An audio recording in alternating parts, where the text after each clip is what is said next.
Right, let's go to the castle.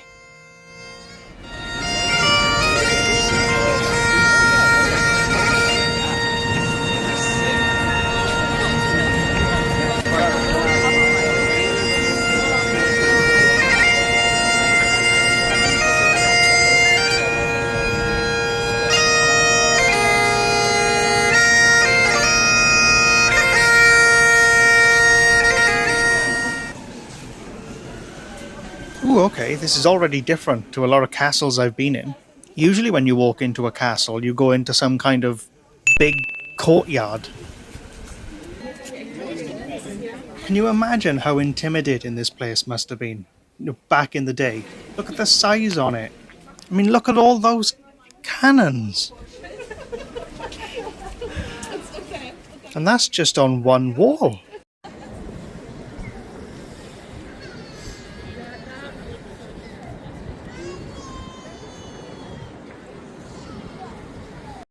Can you believe there was something here dating back to the 1st century, doing trade with the Romans? Incredible. One thing I was really looking forward to seeing was the 1 o'clock gun, but of course, it's not working today. Underneath, though, was this cool little room that explained why the 1 o'clock gun existed and what a timing gun was. I had no idea. It's got a flat tire.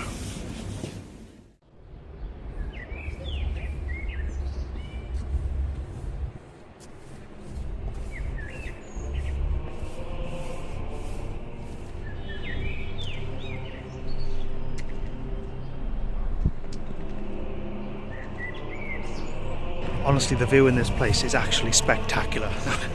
Watch it unfold on the steps. I did not know you could see France from here.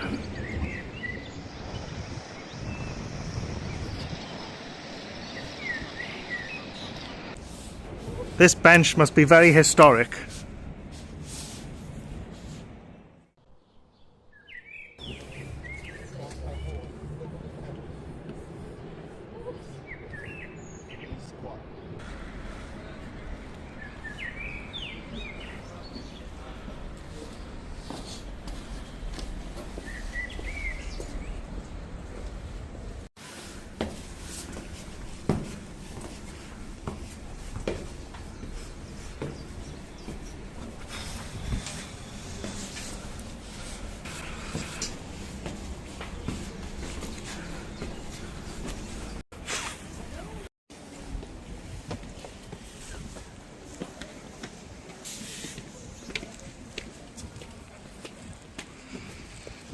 So now we're heading into the Scottish War Museum.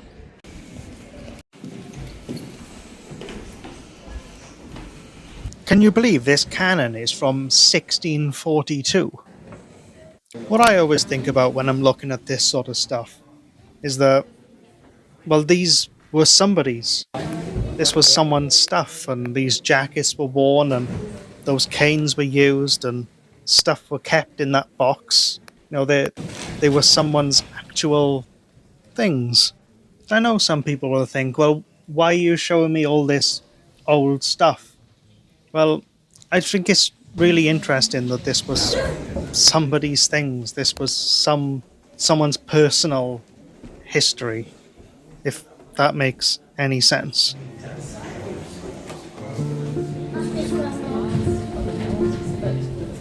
This is Bob the dog, a mascot of the Scots Fusiliers. He was such a loyal boy. He was so loyal that he would run into battle with the troops. During the Crimean War, he was known for chasing live cannonballs across the battlefield, thinking that they were toys. Brave, loyal, and heartbreakingly innocent. One day, the game ended the way war often does, in silence.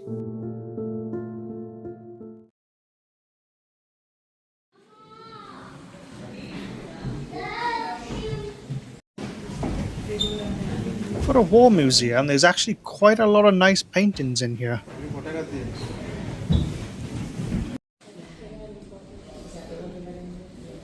What I particularly like about this one is the emotions that are captured in their faces. Like shock, surprise, fear, anger. It's all sort of so clear.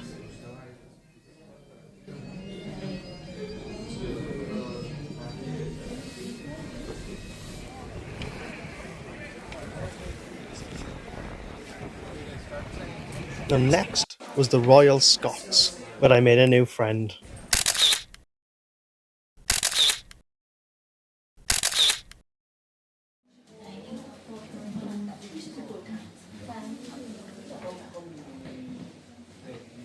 Now this I really like.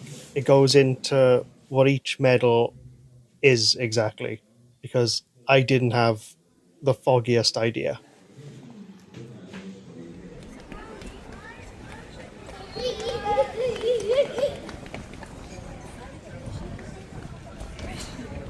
There is honestly so much to do in this castle. It is unbelievable. I had no idea it was this big.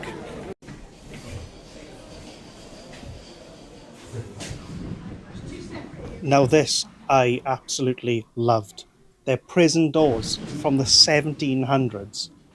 And you can actually see where people have carved their names and pictures and whatnot into the door.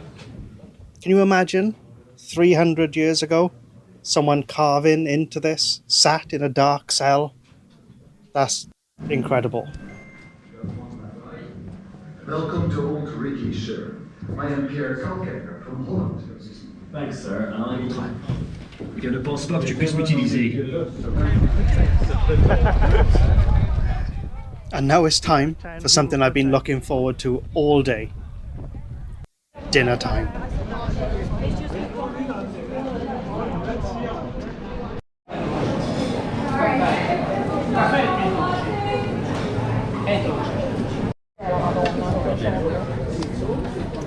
One thing there are plenty of in Edinburgh are buses. Now, while I have my food, I set up the GoPro on a time lapse, and you just see how many buses pass by the castle. I think the number is uncountable.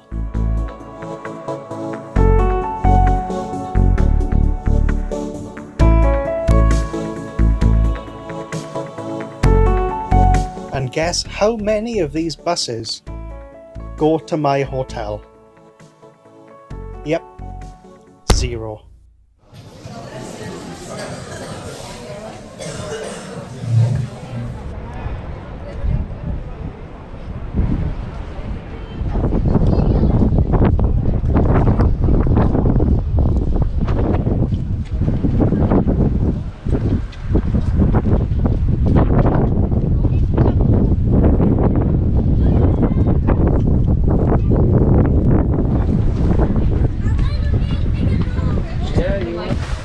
I really like this little chapel.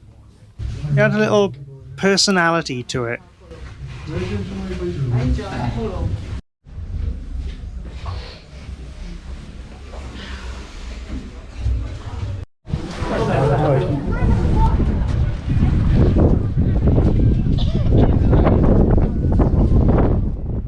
So, the only thing that's left is the Scottish Crown Jewels. But unfortunately for you, there's no filming inside that entire building. But I'll say it was well worth the queuing.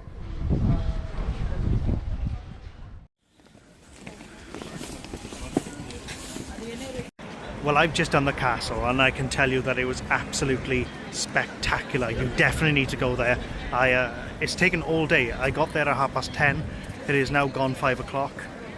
Well, probably gone 5:30 now. And it was amazing. You definitely need to go there. And now I'm just looking for a bite to eat in, I think it's the Haymarket. So let's see what's around here. So I may have found a very cool place, and it is called Scotland's smallest pub. Well, I'm gonna have to go there, aren't I?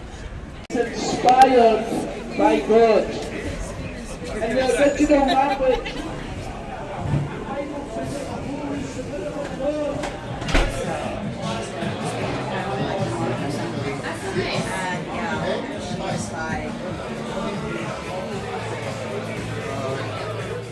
So after a few drinks in the wee pub, I really needed to find something to eat.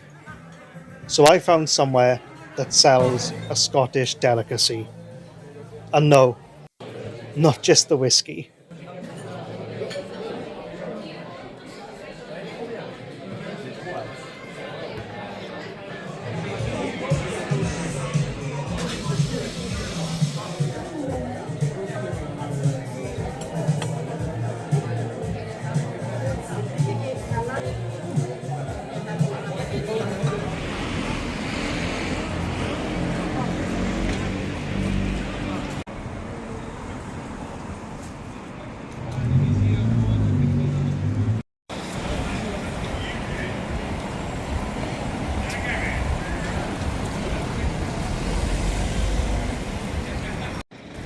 Now, well, we're gonna try something prehistoric.